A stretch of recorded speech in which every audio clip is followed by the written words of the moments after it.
Beneath the blazing vermilion gates of the Forbidden City, drums echoed like the heartbeat of an empire, and with every beat, another girl's freedom vanished. She was chosen for her beauty, praised by officials as a blessing to her family, yet what awaited her inside those sacred walls was not honor, but a life sentence wrapped in silk. The moment she crossed the threshold, her name ceased to matter. She was no longer a daughter, no longer a person, merely one among the Emperor's countless possessions. The Imperial selection was a spectacle cloaked in grandeur and cruelty. Across provinces, families polished their daughters like jewels, desperate to be noticed. They believed that entering the palace meant rising into heaven itself. But the truth was darker. Those girls were not rising. They were being buried alive in gold. Their youth, their laughter, and their freedom were the price of beauty.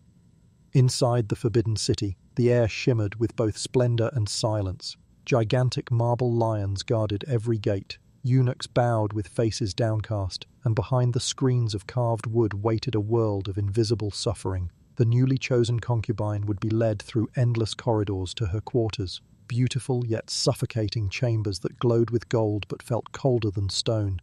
Outside, the sky stretched endlessly, but she could no longer touch it. In her first nights, she wept quietly. Her family could not hear her, her homeland was forbidden to remember her, and the Emperor, the man for whom she had been taken, might never even learn her name. Days became indistinguishable, marked only by the sound of bells announcing rituals. Every gesture was taught, every word rehearsed. She was trained not to express herself, but to erase herself, to become the perfect shadow of desire. The older concubines watched her like hawks, their faces serene, their eyes sharp. They too had once arrived as trembling girls, filled with hope, and had long since learned that the palace devoured hope as hungrily as it did time. Each woman existed on borrowed grace. One wrong glance, one whispered word could turn favor into exile. The walls had ears, even sighs could be reported. As months turned into years, she began to understand that beauty in the palace was both her crown and her curse. She had been chosen for her face, yet that face was a trap, a reminder of what had doomed her. The Forbidden City was no paradise, but a golden labyrinth where every path led deeper into solitude. And so she learned to move like smoke, to smile when watched, and to vanish when forgotten. Outside, the Empire sang of glory and power. Inside, behind the silken screens, a girl sat beneath a flickering lantern, silent, beautiful, and utterly alone, a prisoner of perfection. In the heart of the Forbidden City, where golden roofs glimmered under the Imperial sun, silence ruled stronger than the Emperor himself. Behind those endless corridors and vermilion walls lived thousands of women, each dressed in silk, adorned with jade, and forgotten in plain sight.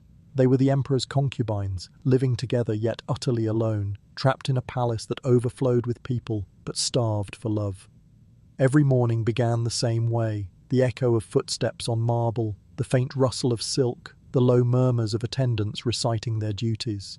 The palace was vast, but the women's lives were confined to a few courtyards, never to step beyond the walls that guarded the Emperor's world. Each had her own chamber, her own mirror, her own loneliness. They spoke in whispers, laughed cautiously, and trusted no one, for every smile could hide betrayal, and every friendship could end in ruin.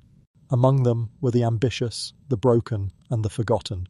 Some still dreamed of catching the Emperor's eye, painting their faces each evening, practicing graceful bows before their mirrors, hoping that tonight their name might be chosen. Others had given up entirely, spending their days staring at the same lotus pond, where fallen petals floated like their lost years. They shared the same air, but not the same fate. One night of favour could lift a concubine to riches and rank, while a single rumour could bury her forever.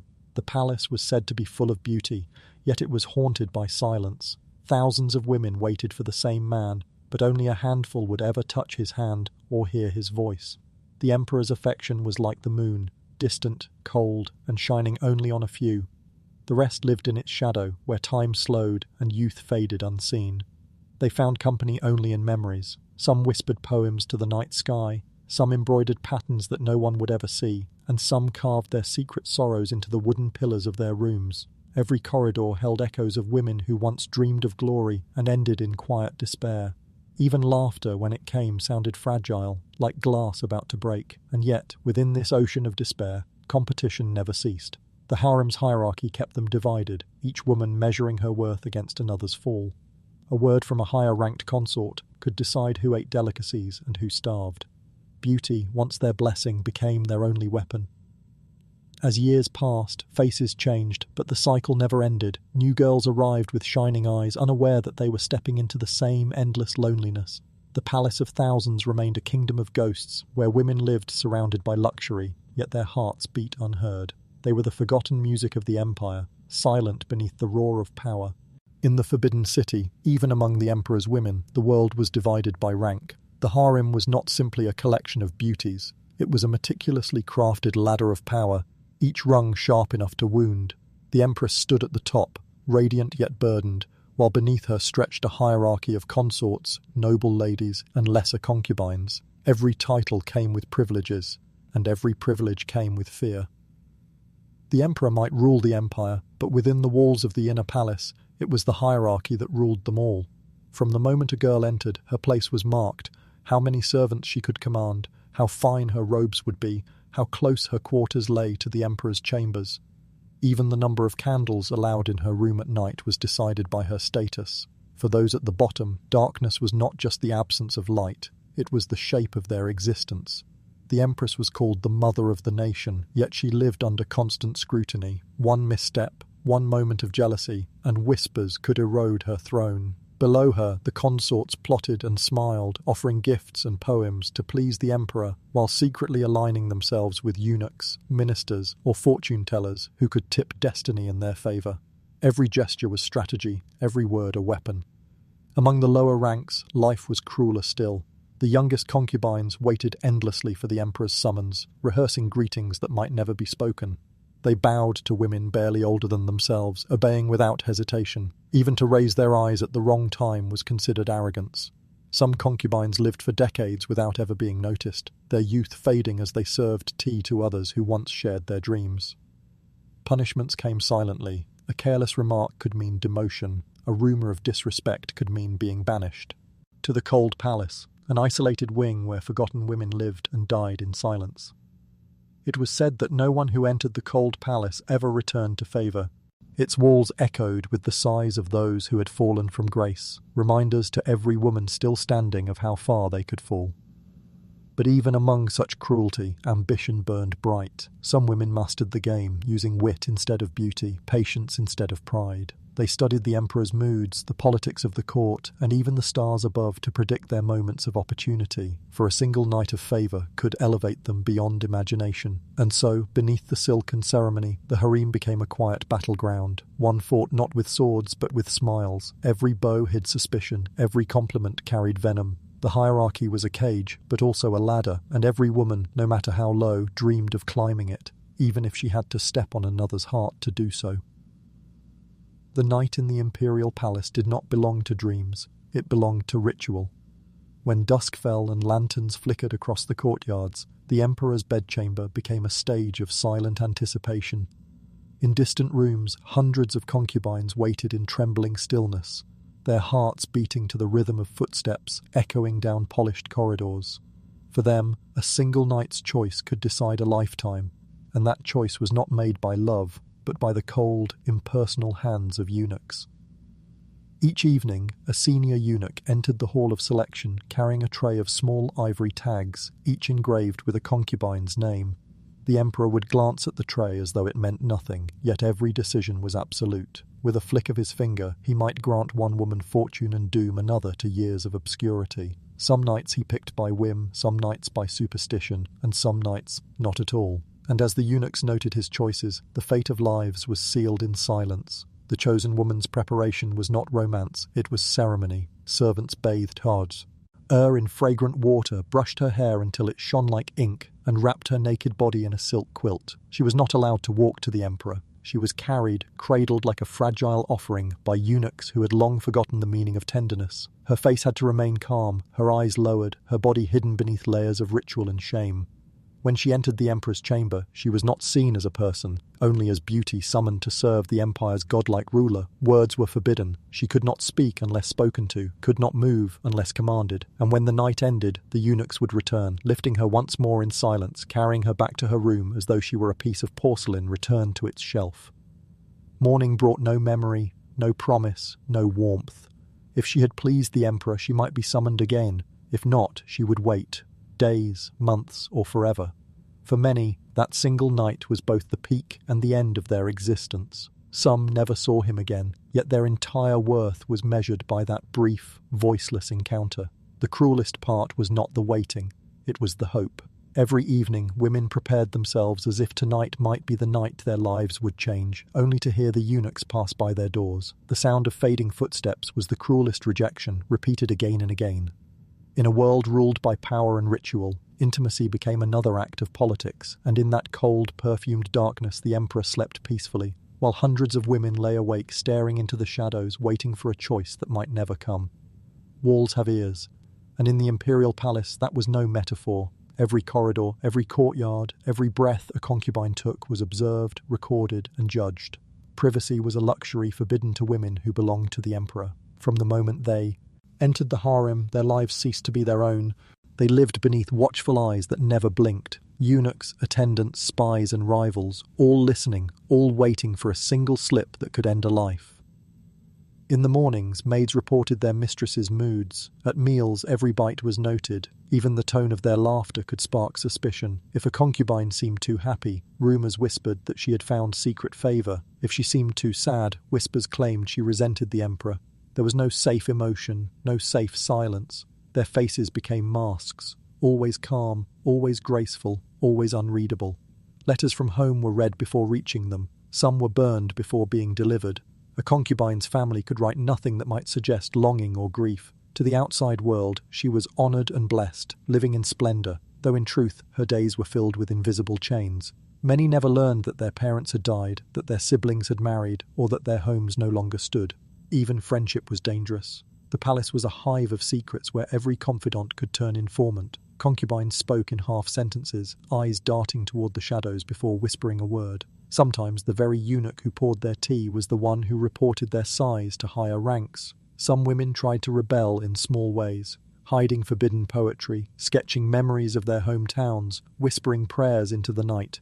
But the palace always found out, and when it did, punishment was merciless. A concubine caught speaking carelessly could be stripped of her rank or sent to the silent quarters, a place so isolated that her voice would echo back to her alone.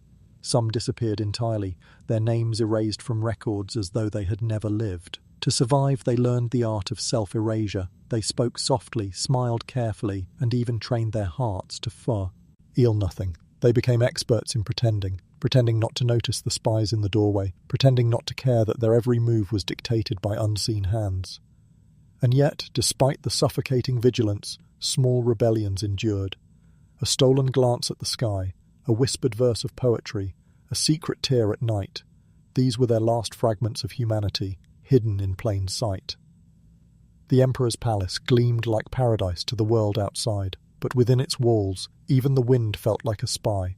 Every heartbeat was monitored, every thought a potential crime.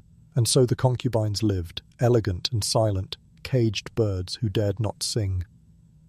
No empire ever needed an army inside its palace, not when the emperor's women waged wars deadlier than any fought on the battlefield. Within the walls of silk and gold, the harem was a kingdom divided, its battles fought with poison instead of blades, whispers instead of soldiers. Behind every graceful smile hid calculation, and behind every bow, a silent curse. Rivalries were born the moment a concubine received even a flicker of the emperor's attention, a glance, a gift, a single night of favour. It was enough to ignite jealousy in 100 hearts. Women who once shared laughter over embroidery now plotted against one another with quiet precision. They understood that survival was not about beauty, it was about outlasting everyone else. Poison became the weapon of choice. Slipped into teacups, dusted over combs, hidden in scented powders, death could arrive as delicately as perfume. Rumours of sudden illness were common, and when a concubine's face paled or her breath weakened, attendants spoke of fate while everyone else knew it was vengeance. The emperor remained unaware, or perhaps indifferent. After all, in his world, beauty was as replaceable as the petals in his garden. Eunuchs, the keepers of secrets, became powerful pawns in these silent wars. Concubines bribed them with jewels, silk, or promises of protection. Information was traded like gold. Who had been summoned last night, who had fallen from favour, who whispered in the empress's ear. Some eunuchs played both sides, feeding lies to one woman while betraying another, their loyalty sold to the highest bidder. The empress herself was both ruler and prisoner in this chaos. To maintain control, she rewarded obedience and punished dissent, often in ways that appeared merciful but were designed to destroy reputations. A single accusation of disrespect could ruin a concubine forever. Many women learned that death was not the worst punishment, being ignored was. Despite the tension, the palace maintained its mask of serenity. Ceremonies continued, music played, and the emperor smiled as though all was in harmony. But beneath that beauty, venom brewed. Every gift exchanged, every conversation overheard, every step taken could be part of a larger scheme. A wrong alliance could end a life. Some concubines turned to superstition, wearing charms, praying to ancestors, or burning talismans to ward off envy. Others gave up entirely, preferring quiet surrender over the endless, exhausting struggle. The clever ones survived by becoming invisible, neither too beautiful nor too dull, never too ambitious, never too humble. In this palace of silken deception, friendship was fleeting and trust was suicide. By day, the concubines sparkled in embroidered robes. By night, they slept lightly, fearing that the hand arranging their hair might be the same one that delivered their death. The harem's wars left no scars on the empire's marble walls, yet their echoes lasted generations. For within the emperor's paradise, every smile could kill, and every tear was a weapon disguised as weakness.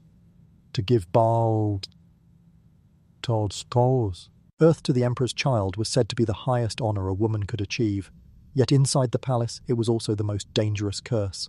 When a concubine felt the first stirrings of life within her, joy and terror intertwined. Her body became a battlefield of politics, her womb a weapon in the struggle for power, for in the forbidden city a newborn prince could make his mother a queen or seal her death before dawn. From the moment her pregnancy was discovered, she was no longer treated as a woman, but as a vessel of imperial blood. Guards doubled outside her chamber, midwives were assigned to watch her day and night, and even her meals were inspected before reaching her lips. Poison was a constant fear, sometimes mixed into her tea by jealous rivals, sometimes slipped in by servants bribed by higher ranks. Every sip became a gamble between life and death. The empress, who officially ruled over the harem, viewed a pregnant concubine not as a sister, but as a threat. A son could challenge her own position or the future of her lineage. Many accidents occurred quietly during those months. A sudden fall on marble steps, a spoiled dish, a mysterious fever. The palace doctors always bowed low and said the same word, fate. Even if the child was born alive, the mother's nightmare did not end. Newborn princes were taken away within days to be raised by higher-ranking consorts or by the empress herself.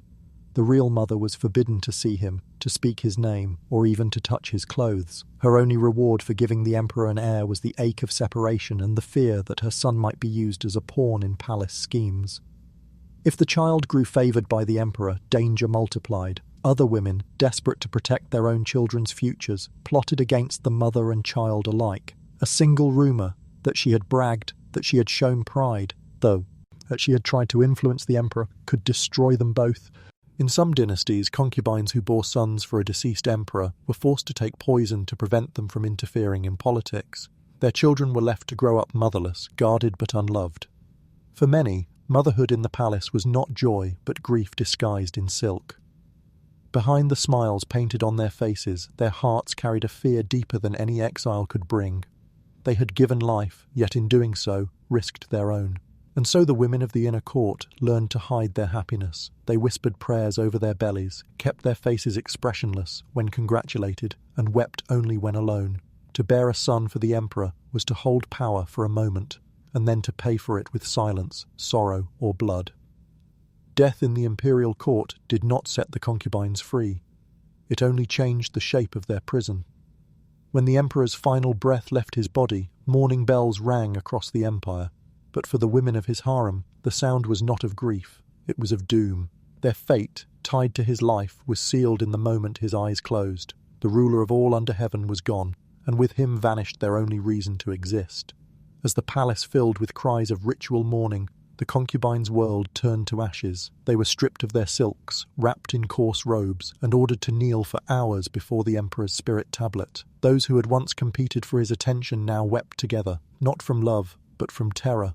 because history had already shown them what came next. In many dynasties, it was custom for concubines to accompany their emperor in death. Some were chosen to die by poison or silk cords, others sealed alive within the walls of the imperial tomb. Their deaths were recorded as acts of loyalty, their names honoured in rituals, but they were sacrifices made to preserve imperial order. Even in late eras, when such practices faded, the emperor's women were not spared captivity. They were declared widows of the Son of Heaven, forbidden to remarry, forbidden even to leave the palace grounds. Their youth turned to dust within the shadow of his mausoleum. Some were sent to longevity palaces, remote and desolate quarters, where they were expected to spend the rest of their lives in mourning, heads shaved, dressed in plain robes, their laughter silenced forever. For these women, time became a cruel echo. The once vibrant courtyards, once filled with music and whispers of love, turned into graveyards of memory. Each passing season reminded them of what they had lost, not just the emperor, but the years he had stolen from them. Some carved secret messages onto the walls of their chambers, confessions that no one would ever read. Others prayed for illness, wishing for an end that would release them from the endless ritual of grief. Their only companions were the eunuchs who remained behind to guard the tombs. Even they pitied the women, shadows of beauty condemned to fade unseen. As new emperors rose and new concubines entered the harem, the forgotten widows of the past became ghostly figures wandering through the courtyards, relics of another reign. And yet, even in their desolation, they were expected to be graceful, to kneel with dignity, to mourn with elegance, to suffer in silence. The empire demanded perfection, even from its dead. So the emperor's passing did not end their story. It buried them alive in memory. Their tears mixed with incense smoke as they whispered the same question into the night. If devotion ends in chains, was it ever devotion at all? Freedom, the one word the concubines dreamed of, came to them in a form so cruel that it was almost mockery. When an emperor died and his successor took the throne, the women of the previous reign were no longer desired, no longer powerful, and no longer even visible. Yet they were not released.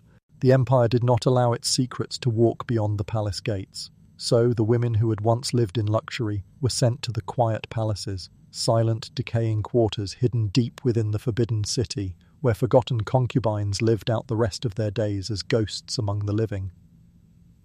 There the golden hairpins and jade bracelets were taken from them. Their embroidered gowns were replaced with plain robes the colour of ashes. Some had their heads shaven as a symbol of detachment. Others were ordered to take vows of chastity, not by choice, but by decree. They were told that they were free from worldly desires, yet the only thing they were truly freed from was life itself. The quiet palaces were prisons of silence. Windows were sealed to keep them from seeing the outside world. Their voices were not permitted in public ceremonies. They could not speak their names, for they belonged to a reign that was now history. Days passed without visitors, without music, without purpose. They embroidered for no one, painted for no one, and smiled for no one. Their beauty, once their power, became a curse that mocked them every time they looked into a mirror. Some tried to hold on to hope. They planted small gardens, wrote secret verses on silk, whispered prayers to gods who never answered. But time moved slowly in those halls, and hope, like youth, withered quietly. The concubines began to resemble the walls themselves, faded, cracked, and forgotten. Even in death their captivity continued. When one of them died, her body was often buried without ceremony, her name replaced with a number. Records simply marked her as departed, nothing more. The palace guards spoke of seeing shadows drift through the courtyards at night, women in grey robes walking silently, searching for the gates that had never opened for them. They were free because no one cared enough to command them anymore. But this freedom was emptiness, the disfigurement of what it was meant to be. They had no chains, yet could not leave. They had no duties, yet no life. The palace that once sparkled with imperial splendour became their grave long before their deaths.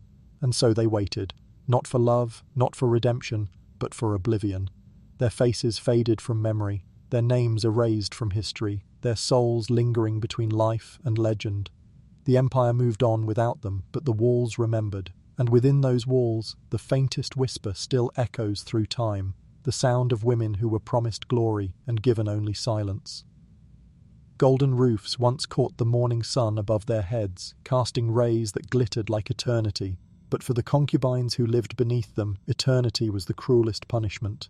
They had walked through halls of silk, slept on embroidered cushions, and worn jewels that sparkled brighter than stars. Yet as years passed, no light could reach them. The palace that had once seemed like heaven slowly revealed itself as a tomb built from beauty. Time erased them with the gentleness of dust. New emperors rose, new favourites were chosen, and the names of old concubines faded from records like ink washed away by rain. The songs once sung in their honour were forgotten, the paintings of their youth stored away, and the servants who once bowed before them no longer remembered their faces. The women who had lived at the centre of the world now sat by themselves in quiet courtyards, staring at the same lotus ponds that mirrored only their loneliness. They had no legacy, no graves adorned with offerings, no descendants to whisper their names. Their entire existence had been consumed by the palace, every breath taken to please another, every tear shed where no one dared to look. Some turned to poetry, writing verses they hid, under floorboards or behind screens, confiding their pain to paper because no human ear was safe. Others spent their days feeding koi fish in the ponds, speaking softly to them as if the creatures were their only friends. A few grew mad with longing. They whispered to the wind, spoke to their own reflections, or dressed in the faded robes of their youth, pretending for a moment that the emperor still remembered. And yet, in the vast silence of the forbidden city, their voices dissolved, swallowed by walls that had already forgotten their laughter.